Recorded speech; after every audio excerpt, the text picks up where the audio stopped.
Welcome to the New Books Network. Hello, welcome to the New Books Network. I'm your host, Ari Barbalat.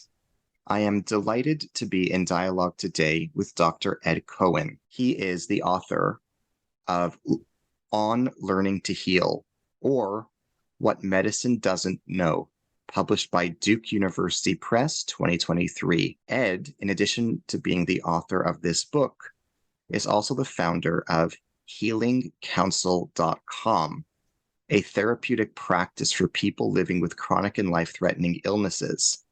He is also professor of women's, gender, and sexuality studies at Rutgers University. Thank you for your availability today. It's an honor to be with you. Oh, thank you so much for having me. To begin, please tell us about yourself. Where did you grow up? What formative events in your life inspired the scholar you would become as an adult? That's a question that can be answered in a lot of different ways. If I was going to say where I grew up that led to my becoming a scholar, I would say I grew up in books. I was a crazy reader from a very early age, and I really spent most of my young life reading curled up on the couch in our living room, working my way through mostly English and European literature. But that's also to say I lived in books because the place that I grew up in wasn't exactly a place that I was at the center of. My family were Jews in exile from metropolitan areas, and I grew up in northern Maryland, where my father, who was a physical chemist, worked at a research installation, and where my mother, who was a leftist activist, was one of the main organizers of the anti-Vietnam War movement during the 1960s and 1970s, and was an active member of the Women's International League for Peace and Freedom. We were very different from the other people in the little town that we grew up in. There were only two other Jewish families, the Bears and the Getzes and us. So books were a place of refuge, and the public library, which was just down the street. So it sort of, made sense for me to continue in that vein through the rest of my life. And yes, in fact, I joke to my students that I'm in 56th grade right now. I've basically been in school ever since then. I guess, what would how I would characterize what led me to being a scholar, apart from my proclivity for reading, was I was always one of those children who, I'm sure very annoying, who were constantly asking, why is it like that? Why are you doing that? Because I really couldn't understand so much of what was going on in the world around me. And of course, between my parents, my mother, who was questioning why the war was going on, why there was so much racial and economic inequality in America, my father, whose whole, the whole being of his life was to ask questions about why did it matter. He was a combustion scientist, so his field was what happens when matter is transformed into energy? Why does energy get released when matter is transformed? So I think between the books and the whyness, I was pretty much destined to be a scholar from a very early age. What inspired you to write this book? What message do you hope to convey to readers? On Learning to Heal, or What Medicine Doesn't Know, is a book that comes out of my experience of living with Crohn's disease for more than 50 years. I was first diagnosed with Crohn's at the age of 13. And at that time, my illness was explained to me in the ways that it was understood then, which is not exactly the same as the way it's understood now, as an autoimmune illness in which the way the doctors told me that first they said, it's like you're rejecting part of yourself, which didn't quite make sense. And then they said, well, it's as if you're allergic to yourself. And that also didn't make a lot of sense. So finally, they said, well, it's like you're eating yourself alive. Now, that I could hold on to. I was very sick for the next 10 years. And then I had a very serious episode in which I had a bleed out, which led to a near-death experience, after which I had radical surgery. And then when I was in the hospital recovering from that, I spontaneously started going into trances. And that was something that was completely beyond anything I had ever imagined. My parents, the physical chemist and the leftist anti-war activists, were ardent atheists, I would say. My mother belonged to Madeleine Murray O'Hair's American Atheist Association. And in my family, matter was all that mattered. So when I started going into these trances in the hospital, in which I somehow was in a light-filled realm where I could take light and wrap it around the parts of my intestines that had been excised and the parts of my liver that had been cut away, I thought it was purely pain management. I had no spiritual intention whatsoever. It was not even a possibility that existed in my frame of reference. Until then, a number of weeks later, 6 weeks later, when I finally was dismissed from the hospital, I had an exit interview with my surgeon, and he said these words to me that I've never forgotten. He said, "You're the sickest person I've operated on in the last 5 years who's still alive, and I have no idea how you got better so quickly." Now, needless to say, that kind of rocked my world, both because on the one hand, it really broke through my denial about how sick I'd been. I wasn't really, spending a lot of time thinking that I had almost died. But on the other hand, it really was the first time I heard a physician tell me that something that had happened to me was something that he could not explain. And it took me a long time to actually take that in, to make the connection between the going into trances and the healing process. But once I did, I began to inquire more into what the possibilities of healing were. None of my doctors had ever mentioned healing as something that might happen. That's not part of contemporary medical discourse. But there are many people who still do appreciate healing, and I was very, very lucky.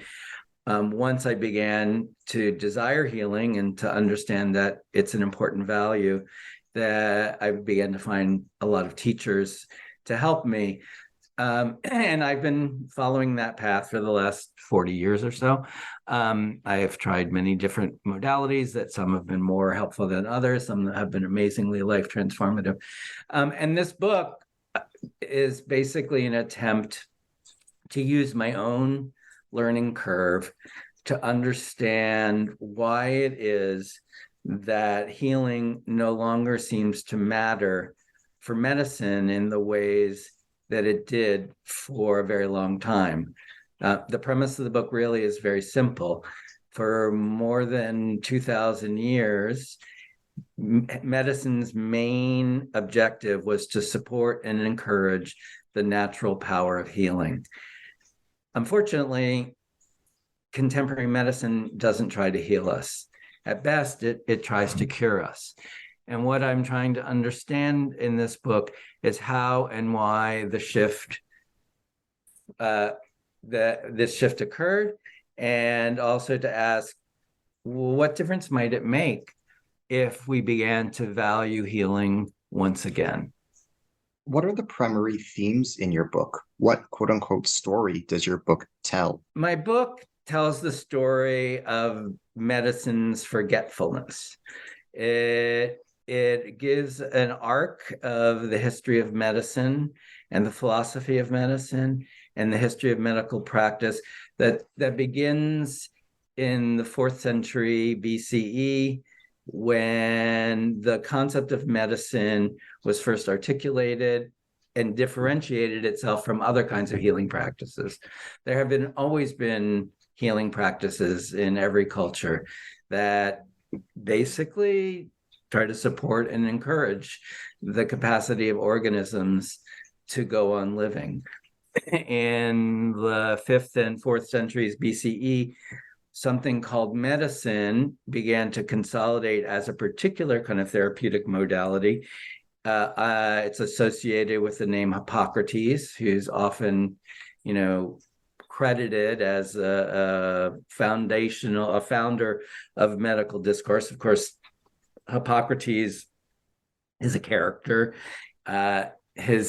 The significance of his particular interventions is probably, not what is credited to him, but what's associated with Hippocrates is the introduction of 2 technologies that continue to characterize what we think of as medicine today. The first is diagnosis, and diagnosis literally means, or etymologically means, by way of knowledge, and prognosis, which means knowing in advance. So what makes medicine, as distinct from other kinds of healing practices, is that medicine diagnoses us and it offers us prognoses. And through that, it affirms the idea that knowledge and knowledge alone is the most powerful resource to support and encourage the power of healing. Now, knowledge is great. I'm all for knowledge. I'm often considered to be a know-it-all, so I can hardly criticize others for their knowing ways. But knowledge may not be all there is to healing. There may be other possibilities. And one of those possibilities that coexisted with Hippocratic medicine for more than 1,000 years was what was known as Asclepian temple healing. Asclepius was the god of healing. He has a very interesting backstory. The temples to Asclepius were propagated throughout the Mediterranean basin for 900 years. And the methods of healing were primarily what's known as dream incubation. Petitioners would come, ask the god for assistance. They would join with other supplicants. They would all go into a big dormitory. They would sleep. They would wait to receive dream instruction from the god that would either immediately heal them or give them techniques for healing, or some of them would receive, dreams that were complicated, in which case they would discuss them with the priests.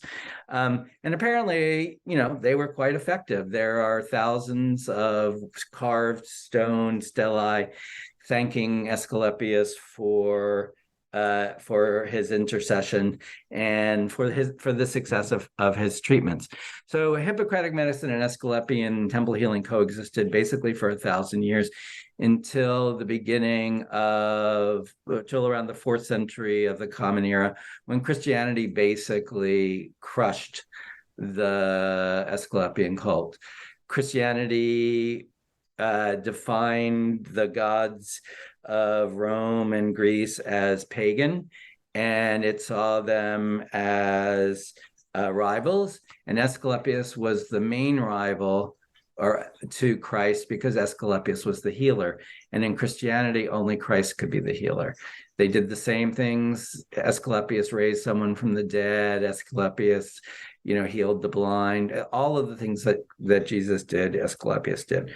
But Asclepius has kind of disappeared from our understanding of medical practice, despite the fact that almost every medical facility bears the sign of Asclepius on its front. Every emergency medical vehicle has the rod of Asclepius. I'm sure people listening to this are familiar with it. It's just the rod with the snake twisting around it. That's the sign of Asclepius. It's as if Asclepius is hiding in plain sight. So my book is an attempt through going back to antiquity and then understanding the development of modern medicine, especially in the 19th century, the development of what we call biomedical reductionism, the move to the belief that everything about living organisms can be explained in terms of physics, chemistry, and biology. That the shift in the thinking of medicine from being an art to being a science. I try to trace all of that history, and then to offer as a counterpoint to that possibilities in addition to medical intervention that have been significant for me personally in terms of helping me to reframe what it means to live with an illness and to begin to understand what healing might entail. And so the book is an attempt to share those with others, in the hope that by sharing my healing curve with them, with others, that other people will also, be able to consider not just what medicine knows and the ways that it can help us, which are many, but what are also the things that medicine doesn't know, and how might there be resources that are available to us that we don't call on simply because we presume that medicine is supposed to know what's wrong with us. What would you like listeners to get out of our interview today? I guess I would like people who read my book or listen to this podcast to begin to have a somewhat more informed sense of their own investments in believing in medicine. I mean, one of the things that is characteristic of the way that medicine became modern is that in the 1920s, in the United States and in Canada, the structure of medical education was transformed in the wake of what's known as the Flexner Report, which was a report written by Abraham Flexner for the Carnegie Institute, basically affirming that medicine should be a science, that the requirements for all medical education should include thorough understanding of physics, of chemistry, of biochemistry, of cellular tissue chemistry, and that it should be a kind of research-oriented project, or that at least it's based on research-oriented practices. So that's why physicians in training still have to go to medical school for 4 years, postgraduate. That's why they still have to do residencies and fellowships. The structure of training is also a particular structure of the inculcation of a particular kinds of knowing, particular ways of knowing. But the corollary of that, and this was very explicit in the Flexner Report, especially in the introduction to it by the president of the Carnegie Foundation, it was like not just to influence the way that medical education took place, but also to educate the public to believe that only those people who have been trained in this way were qualified practitioners. So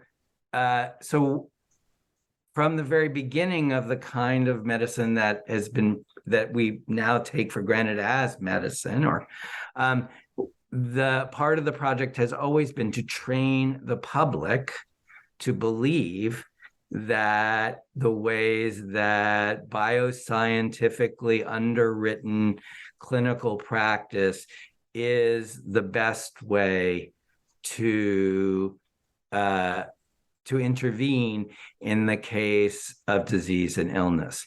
And in a certain sense, the simplest thing that I would like people to know is that, or to think about, is that we're always more than we know. We're more complicated than we know. We are more imaginative than we think. Knowing and thinking are really powerful resources for human beings, but we also have imaginations.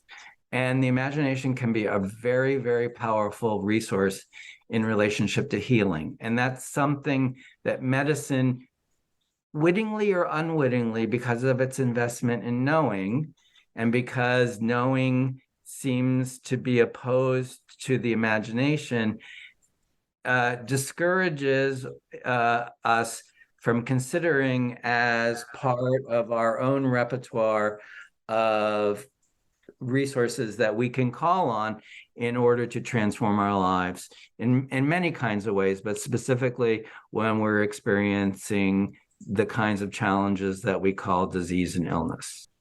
What would a veteran doctor or a practicing doctor learn from this book? What would medical personnel who are presently working in the medical field gain from your book? I think that on learning to heal, or what medicine doesn't know, it would be helpful to people in the clinical professions, in part because it will affirm for them experiences that they have had themselves or witnessed in other people that are not included within the domain of legitimate medical understanding. Really simple examples of those that are very commonly understood are when we talk about people who have spontaneous remissions from cancer. And this is there's a lot of evidence for this. I mean, but it's often mostly considered anecdotal, which anecdotal is just another way of saying, in this context, not very interesting to us, or we're not really able to know much about it, and therefore we have to bracket it and put it aside. What people working in the clinical professions, I think, might take away from Unlearning to Heal, or what medicine doesn't know, is in part an appreciation for things that they experience, that they have witnessed, in themselves or in other people, that the dominant medical discourse doesn't have ways to make sense of. Perhaps the most familiar example of this might be spontaneous remissions from cancer. We know spontaneous remissions occur. We don't know why they occur. They are not statistically predictable. There are no ways to run clinical trials about them. And therefore, in terms of the way that clinical medicine gathers its evidence, they're considered anecdotal rather than data sets. And as a result, are kind of bracketed as being, interesting exceptions. And rarely do they provoke more consideration than that. But anybody who works in the medical field knows that these things happen all the time. Like the way that my surgeon said to me, "You were the sickest person I've operated on in 5 years who's still alive, and I have no idea how you got better so quickly." That question rarely opens up to, well, let's investigate why that might be the case.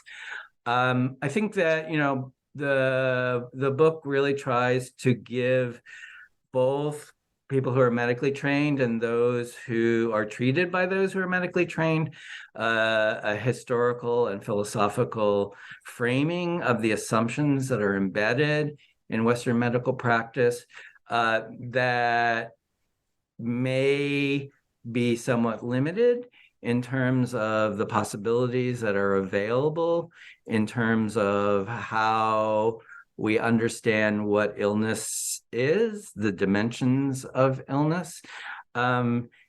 the lived dimensions of illness, and that, that practitioners, clinical practitioners, doctors, nurses, respiratory technicians, that reading on Learning to Heal, I hope for them, through, having some, sense of alternative ways of making sense of what they do, might inspire them to practice a little bit differently, or to imagine possibilities that might not have occurred to them before in terms of how they interact with patients, or what it is that they do to support patients through various kinds of experiences that can be very difficult or painful. That I think that, many people who are drawn to clinical professions are vocationally drawn because they are interested in healing. I think the difficulty or the paradox of modern medical training is that when they get to medical school, when they start to do their internships and residencies, healing is not something that they are encouraged to spend much time thinking about, let alone trying to encourage and support. It's not what happens in hospitals. By and large, hospitals are places that are really great to go when you're very acutely ill, but they're not really great places to go if you're trying to heal. And that is a structural problem that has to do with the way that, medicine is financed, the way that the way that people approach medicine. I mean, it's a very complicated set of issues. But I do think that, the book offers clinicians a wider perspective on their own practice, in the hope that by thinking about how they've come to understand the world, how things have come to seem self-evident to them, that they might be able to open to other possibilities that don't yet exist. They might help them to consider how to practice medicine otherwise, to support the healing process. What would a medical student or a prospective doctor who is on track to become a clinician in the future gain from reading this book? So one of the things that actually I'm trying to do now in relationship with a bunch of other colleagues at Rutgers is to create a program that we're tentatively calling Studies in Healing Justice. And it tries to connect the faculty in the School of Arts and Sciences with the School of Public Health and the medical school, the pharmacy school, to try to give young people who are in the process of learning these particular techniques that modern medicine is training them to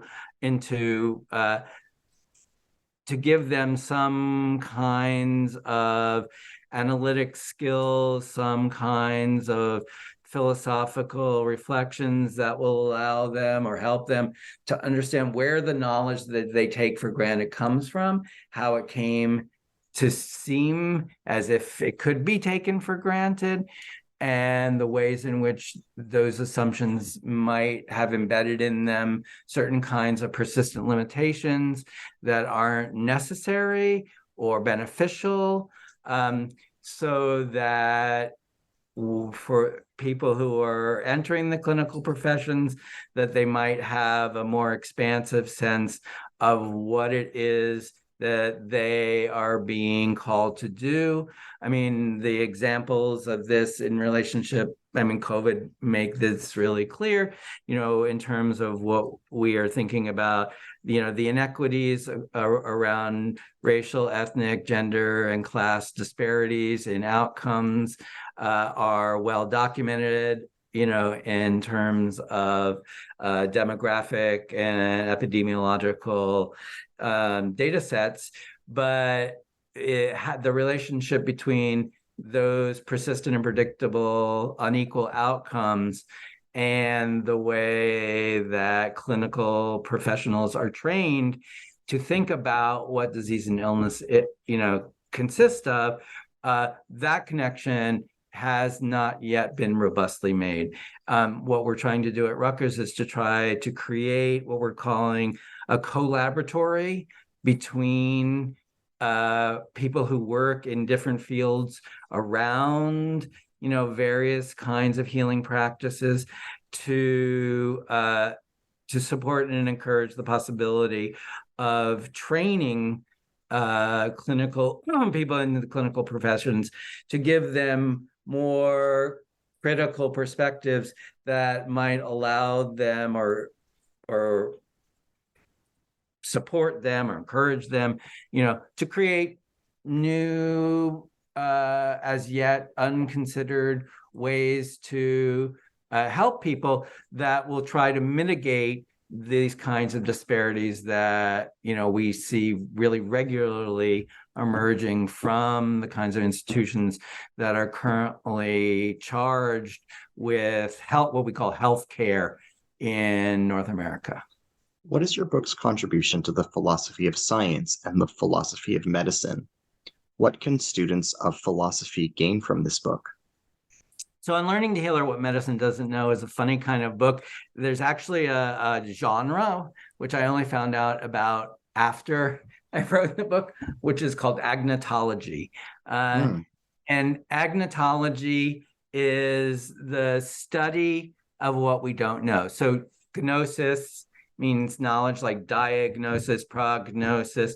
The gnosis in ancient Greek is knowledge. Agnotology is the study of what we don't know. So literally my book, the subtitle, What Medicine Doesn't Know, is a study in agnotology, which means, and I'm borrowing here from the work of Michel Foucault, who is, one of my main inspirations, to try to think about the historical conditions of possibility within which certain forms of knowing became legitimated and authorized as being truthful discourses, and that in doing so, they necessarily exclude from the realm of the true a whole other range of possibilities that are then denigrated or devalued as being unimportant. So, the foundational example in relationship to what we think of as Western medicine or allopathic medicine in the late 17th and early 18th century was like the exclusion of homeopathy as being a not scientific practice, right?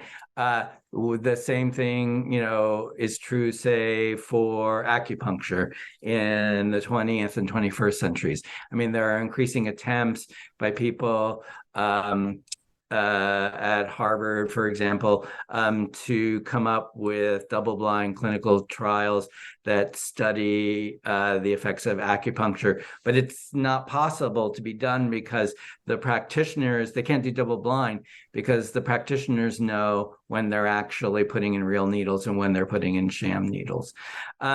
So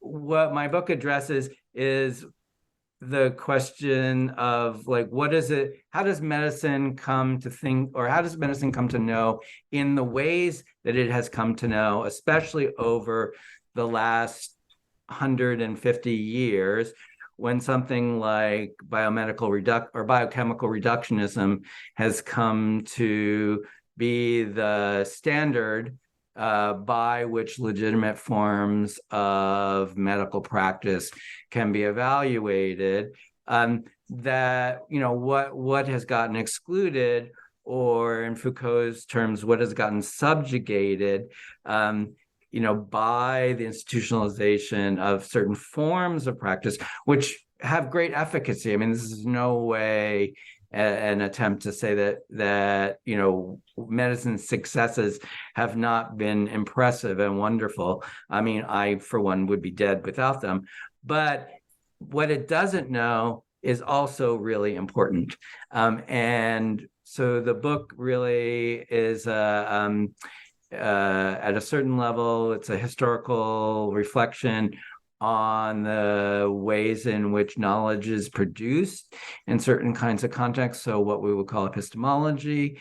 But it's also an inquiry into what does and doesn't exist in terms of the way that we understand ourselves as living organisms. So in that sense, it is also an exercise in ontology.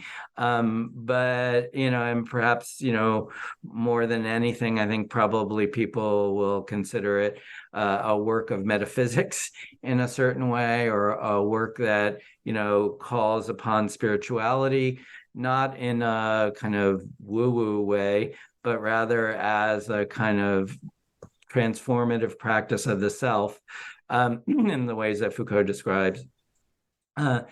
That, by reflecting on the implied metaphysics of Western medical practice, it helps us to understand how we can think more expansively about the effects of knowledge practices, specifically, medical knowledge practices, and the ways in which they shape, what we imagine it means to be a living organism, living among other living organisms, what it means to be a human, living among other humans, what it means to be a living being living on a very complicated planet that is in a very transformative moment in which we aren't really sure what the future of our biosphere is going to be.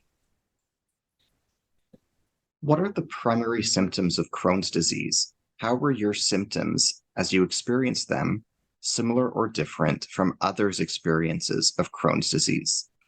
So Crohn's disease is okay. Crohn's disease is a complicated gastrointestinal phenomenon, the cause of which remains unknown, the treatments for which remain symptom suppression. There is no cure for Crohn's. Typically, Crohn's has been called an autoimmune illness, which refers to an understanding of the immune system as predicated on what McFarland Burnett called the science of self, not self-discrimination. So autoimmune illnesses, and there are now 60 to 80 illnesses that are considered to have autoimmune etiologies, can be characterized as the way in which, as organisms, we mistake parts of ourselves as others. That somehow at a molecular and cellular level, parts of our own organisms seemingly perceive other parts of our organisms as not part of our organisms. Autoimmunity is a contradiction. It's one of 5 persistent contradictions in the theory of immunology. Autoimmunity, cancer, host versus graft disease, pregnancy, and the existence of commensal bacteria all challenge the presumption that our immune system evolved in order to defend us from attacks by pathogens that live outside of us and pretty much are trying to kill us. I mean, like, for example, in relationship to COVID, the way the virus was referred to as an enemy. The virus is not an enemy. The virus is a very complicated and not well understood entity that is on the borderline between animate and inanimate existence. But whatever it is, it's not an enemy. It doesn't have intentionality. It's not trying to kill us.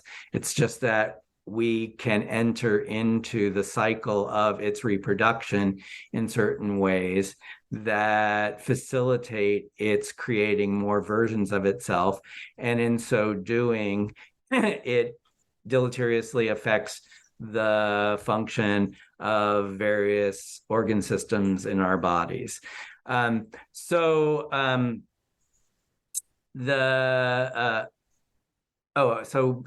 Crohn's, has typically been understood as an autoimmune illness that can affect the entire digestive system from the mouth to the anus. It was not originally called Crohn's disease. It was defined by Dr. Crohn in the 1930s to differentiate it from another illness, which is called ulcerative colitis, which had been first defined in the late 19th century. But basically, I would say the most characteristic symptom of Crohn's disease is shit. A lot of shit. Crohn's produces a lot of diarrhea. One of the ways in which it manifests is through the ablation of the villi line, our small intestines, and as a result, we don't actually fully digest food. We don't absorb nutrients. So malnutrition is another symptom. Other common symptoms are like cramps or there are things, fistulas. I'm just thinking all the things I've had. Small bowel obstructions, and then complications from small bowel obstructions. There are secondary symptomologies that are characteristic. For example, forms of arthritis, forms of skin disease. Autoimmune illnesses are often characterized in ways as if they were specific disease entities, but they're not really, in the way that disease entities, such as infectious diseases, are defined. And there's often overlapping kinds of symptoms, which is one of the reasons that it makes it so difficult for them oftentimes to be diagnosed, because diagnosis is always a differential diagnosis, which means in order to diagnose someone with something, you have to differentiate it from what it's not, right? So Crohn's is a now well-established disease. There's a Crohn's and Colitis Foundation. There's a lot of research. There's very fancy, expensive, what are called biological monoclonal antibodies that are prescribed to suppress symptoms. But most people who have Crohn's disease at some point will have surgical interventions. Since Dr. Crohn first characterized the disease, which he called regional enteritis, surgery has always been the fallback. But basically Crohn's is a persistent condition, and it requires knowing where the bathroom is on a moment's notice. That's one of its main characteristics. Who is Burrill Crohn? Why is Crohn's disease named after him in particular? What can you tell us about his biography and legacy? So Beryl Crohn was a Jewish physician, gastroenterologist in New York City. He and two other people published an article that tried to provide a kind of natural history of a constellation of symptoms that he thought were different than those of ulcerative colitis, because at that point they understood them mostly to involve the small intestine rather than the large intestine. He trained many physicians, and he continued to do research and and had a large clinical practice with people with various kinds of gastrointestinal problems. He was the mentor of one of my gastroenterologists, Henry Janowitz, who then took over Dr. Crohn's practice. And so he had Dr. Crohn's office on Fifth Avenue in New York. He had Dr. Crohn's desk. He had Dr. Crohn's files. And so I would go to see Henry.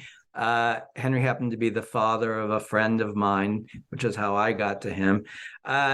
And Henry and Beryl Crohn then, out 10 years or so after the initial publication of the JAMA article, Journal of American Medical Association article on regional enteritis, published follow-up that basically reiterated the understanding that there was no cure for Crohn's. It was not clear what the causality was, and that symptom suppression was the best form of treatment that was available. And in the end, surgery was something that was often, a preferable treatment, especially before these new, kinds of biological immunosuppressants were developed. Like when I was very sick, they didn't exist, and so I grew up on taking prednisone, large doses of prednisone for more than 10 years.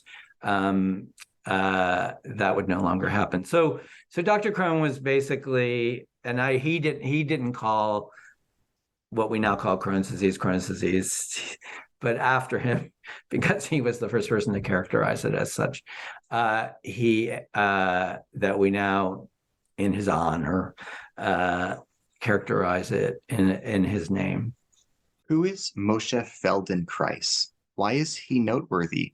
Can you tell us about his biography and importance? So Moshe Feldenkrais he was born in Eastern Europe. He migrated to Israel in his early life. He was one of the people who actually began to build Tel Aviv. He was also trained as a physicist. He went to Paris to get his PhD. He got the first PhD, like interdisciplinary PhD between engineering and chemistry. He worked in the lab of the Curies while they were doing the research that led to their getting the Nobel Prize for radiation. He designed a lot of their lab equipment. He was also a martial arts expert. He was designated by the founder of judo to basically bring judo to Europe. Then during the Second World War, because he was a Jew, he fled from Paris to England, where he then worked in the war effort. And during this time, he started developing physical practice, in part in an attempt to help himself. He was a jock, and he had blown out his knees playing soccer, and was told that, that there was no reparative therapy at the time. It was long before the kind of surgeries that we have now. And his intuition was that many physical problems that we experience are the result of repetitive stress, that we use our muscles and our bones and our connective tissue in particular kind of patterns that mostly we learn as we're growing up at points in time where our organisms are actually not fully developed, and therefore we actually take on patterns that are inefficient or ones that actually create tensions, and frictions between the muscles and our muscles and our bones and our tissues, that then over time can lead to more complicated, forms of disruption. But his insight was that we have a lot more neurophysical capacity than that is available to us, at any particular moment, and that we're actually capable of learning new ways to move. And so he developed both manipulative practice, like he treated people, physically, but also developed a teaching practice that's called awareness through movement, that now is taught all around the world. And, he was, in his own right, he has been very important in what's known as the somatics movement.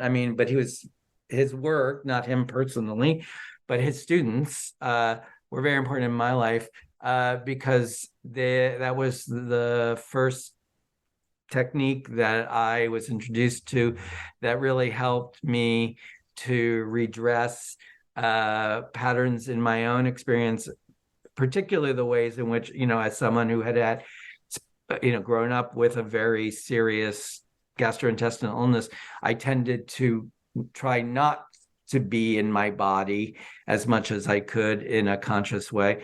And what awareness through movement tries to do is to help us use our mental capacity to focus on the ways that we move, to understand what the limited ways in which we've habitually learned to move, and to see what happens when we introduce other possibilities that will allow us to expand our repertoire such that we might be able to move with more ease, more grace, with more range of motion, that we might be able to, our postures can improve, and that, starting from, that physiological basis, that we actually can carry, that understanding that there's more possibility than we currently know into our psychological lives, into our political lives, to our spiritual lives. So Feldenkrais was a great teacher. And his work has been very, very important for me and for many other people. It's not my primary practice at the moment, but it's one that has really given me a great foundation for thinking about how to move and to live otherwise. There are many theoretical contributions that your book is indebted to. They include the work of Michel Foucault, Roberto Assagioli, and Henri Bergson. How do these thinkers show up in your book? In what ways are you indebted to them? Well, I'm deeply indebted to all three of those. Primarily Foucault. My story with Foucault is, Foucault is my favorite thinker. And I had a really profound experience reading Foucault when I was in the hospital. At the same time that I was spontaneously going into trances, I was doing a reading course with my dissertation advisor on Foucault's writings, because I was in the hospital, I wasn't in school. And Foucault's second book is called Birth of the Clinic. And Birth of the Clinic is about how clinical medicine emerged in the end of the 18th, the beginning of the 19th century. Clinical medicine is the kind of medicine that is practiced in a hospital. That is what clinical medicine is. And what Foucault tries to help us understand is when the clinic emerged as the privileged place of medical training and medical practice, certain ways of thinking about what it means to be an organism, what health and illness are, and what disease entails, got sedimented. In particular, the most famous point that Foucault makes, which continues to be the case, is that the way that hospital medicine worked at the end of the 18th, beginning of the 19th century, especially during and after the French Revolution, is that hospitals weren't what they are now. They were mostly institutions of last resort. They were the place where poor people went for various reasons, not necessarily primarily medical. That at the end of, and they were often usually religious institutions supported by in the context of France, which was the first country to kind of move in this direction. I mean, supported by the Catholic Church. In the end of the 18th, the beginning of the 19th century, medical practice in the hospital took on a new set of routines, which is that it didn't have any better kind of treatment possibilities necessarily than anything that had gone before it. But what they began to understand is that hospitals provided clinicians with large populations of people who had various kinds of symptoms. So in terms of training, doctors could look at different people, see what their symptoms were, take stock of them, attempt to treat them more or less successfully. But, when they weren't successful, which they often weren't, and people didn't usually go to the hospital until they were pretty extremely sick, that when they died, their bodies, their corpses, then were utilized for autopsies and dissections, through which doctors in training then could try to correlate the lesions that they discovered within the dead body with the symptoms that they had witnessed when that body was alive, to try to establish the lesions as the causes for the illnesses that they were treating. That was a profound transformation in the understanding of what medicine was and what medicine did. And it continues to be a rite of passage for all medical students who are trained, who in first year have to do cadaver dissections as part of their basic medical training. Now, there's a lot you can learn from a corpse about what causes people to die. But you can't learn anything from a corpse about healing. Healing only occurs among living organisms.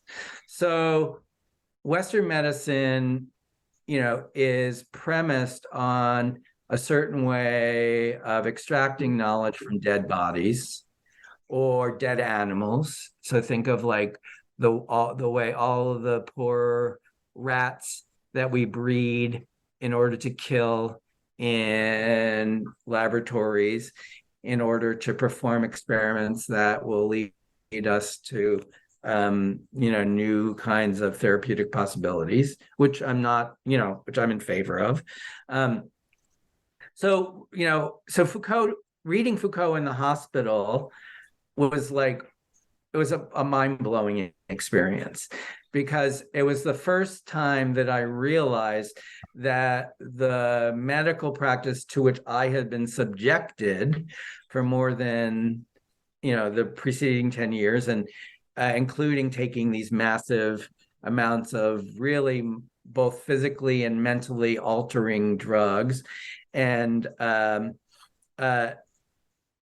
all of the other interventions that I had to go through, and all of the indignities of various kinds of testing, that these were the effects of a certain kind of historical phenomenon in which medicine was constituted in a particular kind of way that happened at a certain moment in history, and that was not necessary, or that it had certain possibilities that it privileged, and other ones that it excluded. But it really kind of just gave me like a whole new way of thinking about what I had been experiencing in the preceding 10 years.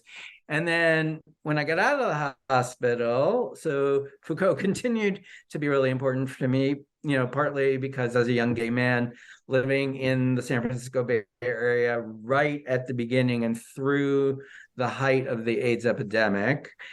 First of all, Foucault wrote a book called The History of Sexuality that has been a profound intervention into Western thinking about what sexuality entails and how we think of ourselves, and how we think of ourselves and how we relate to one another when we imagine that there is something like sexuality that is a given, that is some kind of quasi kind of natural or biological phenomenon. I first, reading Foucault about the hospital, in the hospital, then reading Foucault about sexuality, in the context of being a young gay man in San Francisco. And then during the AIDS epidemic, Foucault's work was so important for the ways in which people living with AIDS and AIDS activists, began to be able to frame the understanding of AIDS. AIDS is not a disease, it's a syndrome. The ways in which, people were able to analyze the kinds of medical and pharmaceutical investments that were being institutionalized, at the very beginning of the epidemic, and through organizations like ACT UP, were able to directly challenge, the assumptions of what the standard of care should be, what kinds of treatments could be available, right? So Foucault's work, because, his project is primarily to reflect on, why it is that we take certain things to be self-evident and how they came to seem as if they're self-evident, and what other possibilities might emerge if we can trouble the self-evidence, the seeming self-evidence of that self-evidence. And so Foucault is like my intellectual hero in that way, and really, has he helped me my first book, which was called Talk on the Wild Side, which attempted to look at how the opposition between heterosexual and homosexual emerged at the end of the 19th century as a way of thinking about all the permutations of male sexuality, and asked, why did we come to think that anything that, men could do with each other or with other people could be situated somehow on this linear scale between heterosexual and homosexual. My second book was about how the notion of immunity, and how immunity was a political and legal concept for more than 2,500 years, or around 2,500 years before it became a medical concept at the end of the 19th century, which is now taken for granted as if the immune system was designed to defend the organism against, foreign invaders. So I tried to inquire as to why it seemed to make sense for this political and legal concept to be used to make sense of how we as living organisms live with each other, some of which are human, some of which are not. So Foucault is my grounding place. His his motto might be, "We're much freer than we feel." And we don't know that because we take certain things for granted that were created at certain moments in time, and that if we get to know something or think something about how these formulations came to be, we can hopefully begin to imagine other possibilities for living differently. The other two, Henri Bergson is a late 19th, early 20th century French philosopher who was amazing thinker in his own right. He won the Nobel Prize for Literature for a book that he wrote called Creative Evolution, which is unbelievably brilliant. He wrote books called Matter and Memory, and then wrote a later book called what's it called? The Two Foundations of Morality or something like that.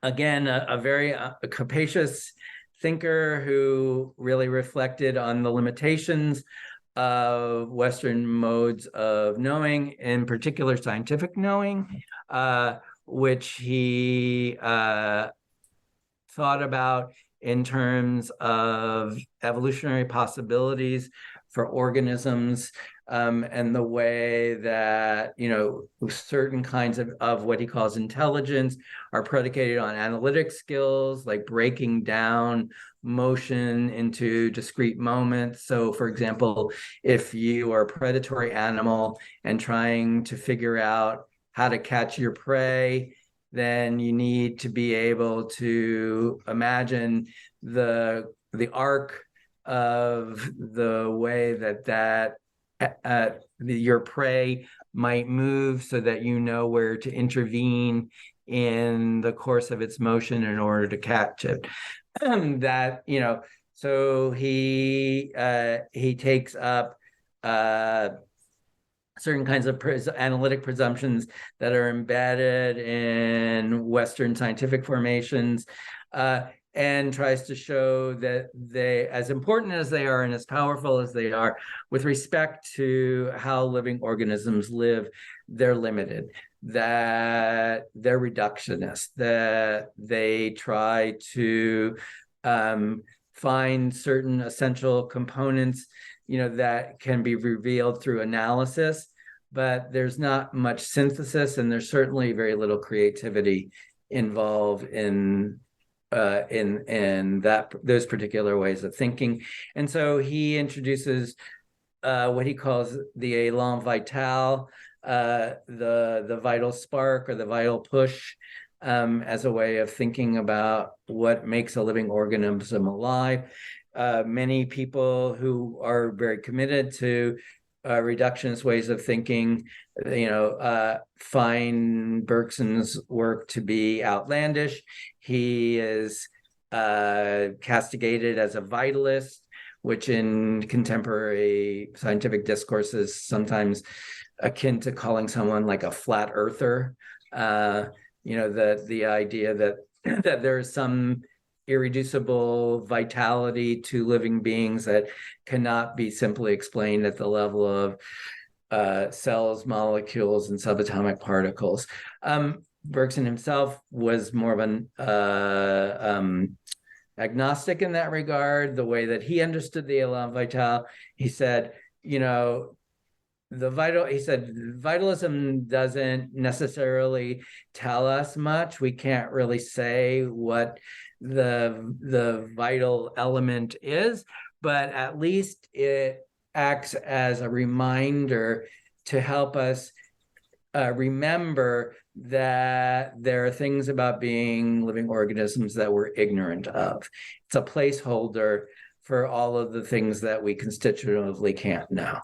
And he advocated a kind of philosophical potential that he called intuition, as a way of being able to access those aspects of what it means to be alive that are basically killed when in scientific practice. Science wants things to be cut and dried. Cut and dried is another way of saying dead. Bergson was really interested in what continues to happen in time, time as a dimension within which change and creativity are possible. Assagioli is a different person.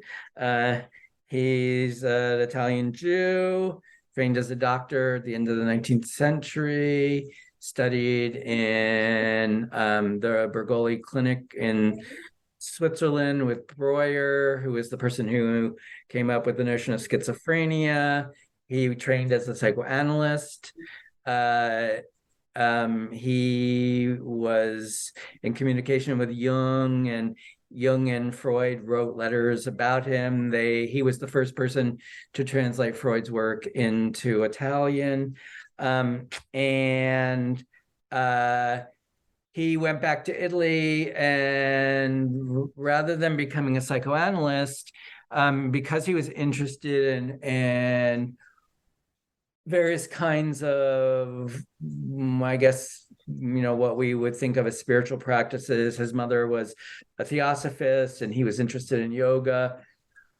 He thought that psychoanalysis as a kind of extrapolation from medical practice was a very, very important practice, and that analysis is a really important tool, but that it was insufficient.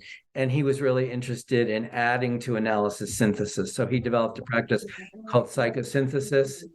And the presumption of psychosynthesis is that we are always more than we know, that what happens in a clinical encounter is that the person who is occupying the position of the therapist or the counselor is holding open a space, the space of possibility for the person who has come, to the therapeutic encounter, for the possibility that the person is much bigger than they currently hold them to be, that they have many more, there's many more possibilities than that they're currently imagining, and but that only they know which of those possibilities through their realization will actually be healing.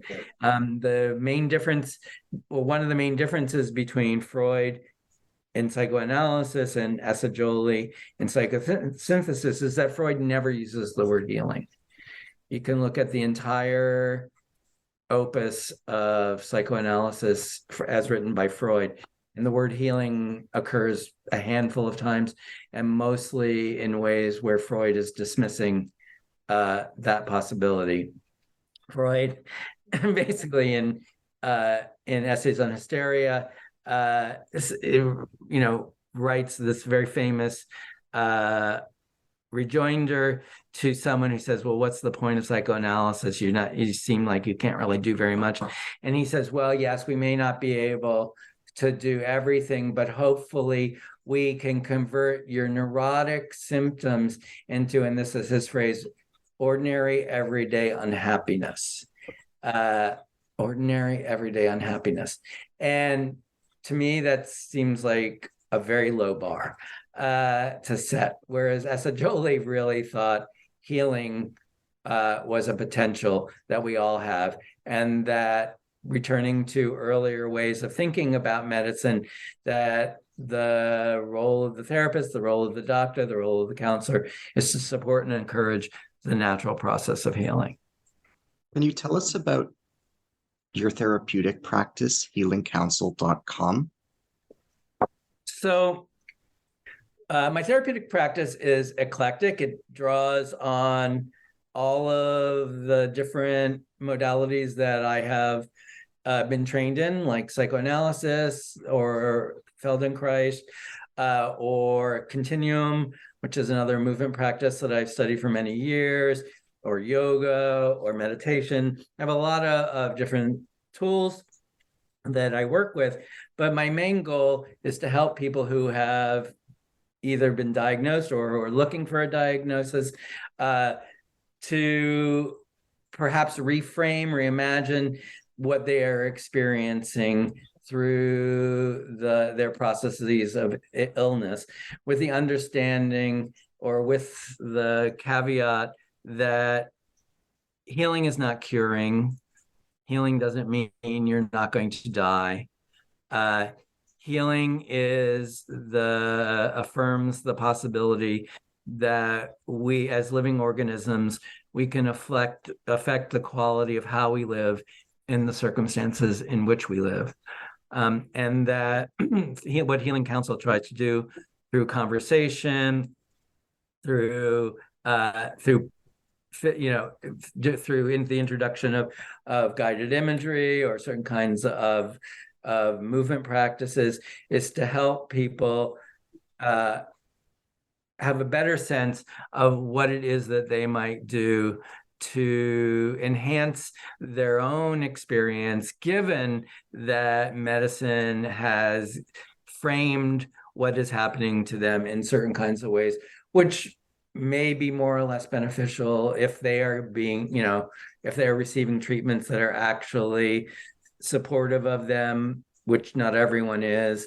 So Healing Council, really is an attempt to give people a sense that their imagination is a very powerful resource in their healing process. And the more that we can activate our imagination in order to move towards possibilities that will enhance the ways that we're living up to and including the ways that we die, that will all be to the good.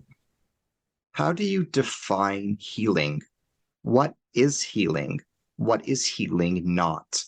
That's a really hard question. And honestly, I don't know what healing is per se.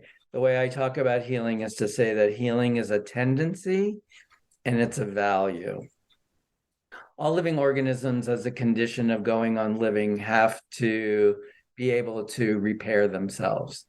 Biology talks about living organisms in terms of the capacity to take in nutrients, to expel toxins, to reproduce themselves in time, and to repair themselves. And they're satisfied with that. I think repair is not sufficient to understand the potential that healing represents. I think healing is a tendency that all living organisms have, but that the thing about a tendency is that tendencies aren't necessarily actualized, that there are always countervailing tendencies. And that's why I insist that medicine really lost something when it lost the sense that its job was to support and encourage the natural power of healing. I think healing, at a basic sense, can be understood as the possibility that we can learn to live in more life-enhancing ways. And that's why I think healing can be physical, physiological, but it can also be psychological. It can also be political. It can also be spiritual. It can also be environmental. And probably at this point in human history, it probably should be all of those things at once. So I think that healing it refers to a possibility that we have as living organisms that we often take for granted, that we don't emphasize as a value, either for ourselves personally or in our culture. That's certainly clear in the United States, where, getting something as basic as universal health care is too contentious to even, to even be possible. And that, so when I say that healing is a tendency, I think we have the capacity to move in that direction. When I say it's a value, I think that it suggests that we need to desire to heal in order to learn. And my understanding of healing is that healing is always a matter of learning to heal. Healing is never the same thing twice, because we're never the same thing twice. Healing is not curing. Curing entails a fantasy of going back to the way we were before we had the experience of illness. But if illness, by definition, is an experience, it means we're changed by the experience. And there's no going back to before. There is a learning to be in new ways. And I think healing is another way of suggesting and supporting the possibility of learning to live in new ways that are more vital for us at any point in our lives, including up to and including the ways that we die. For some people, their deaths are incredibly healing. Healing is not the opposite of dying. Healing is about the quality of the experience of what it means to be alive. As we bring our dialogue to a close, what are you working on next? Can you tell us about your subsequent work now that this book is behind you? Well, the book is barely behind me. I just literally got my copy of it yesterday. But what I'm working on now is both in my counseling practice, I'm continuing to work with people and trying to help people to have a more expansive sense of what their experiences of illness might be. And then in my academic practice, I and a bunch of other people at my university are trying to create a new, what we're calling a collaboratory, to bring together people in the clinical professions with people who work in more traditional scholarly disciplines and who also work in public health, to create a project around what we're calling healing justice that would try to precisely understand healing as a value and a desire that is at once personal, political, psychological, and to understand that we need to be able to support people both individually and collectively at all of these levels if we hope to go on living as a species and if we hope to go on living as a nation.